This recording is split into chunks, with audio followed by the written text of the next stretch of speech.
Er is al besloten dat de gemeente van 2014 al net meer bijdragen wil om het openhouden van het zwembad. Daarom moet de koepel privatiseerd worden. Om het voor merkpartijen onttrekkelijker te maken is er praat om akkoord te gaan met een lietser en dus goedkeer bad. De zwemclub houden er al rekken mee dat ze haar zelfs opheffen zonen.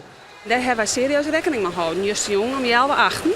En toen wij een 10 uur naar buiten kwamen, toen bleek dat er hier heel duidelijk weer, er moet een zwembad in buitenpost blijven en er moet een zwembad van 24 meter in buitenpost blijven.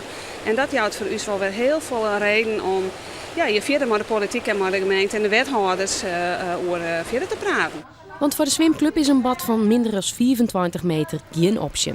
Een drukbad van haar leden docht een wedstrijd zwemmen en dan had je een bad nodig met officiële aanmeetings. Ook de manager hing het bod om het 24 meter bad. Het is voor een drukbad van de 100.000 bezoekers de reden dat ze naar de koepel komen. Ja, eigenlijk sinds gisteren wel veel meer vertrouwen erin. Er is toch ook door de raad en door de partijen aangegeven, er moet een zwembad blijven. Kinderen moeten natuurlijk blijven sporten. We hebben te maken gehad met veel verdrinkingsongevallen, goede zwemveiligheid. Ja. En in een dorp en gemeente als Achtkarspelen hoort gewoon een zwembad. Nevens de gemeente had het neer de bedoeling geweest om het bad te sluiten. Maar het probleem bleef dat er van 2014 al geen geld meer bij kwam van de gemeente. Dat optelt bij het feit dat er nou per vast een duur 24 meter bad komen mat, maakt het de oername minder onttrekkelijk.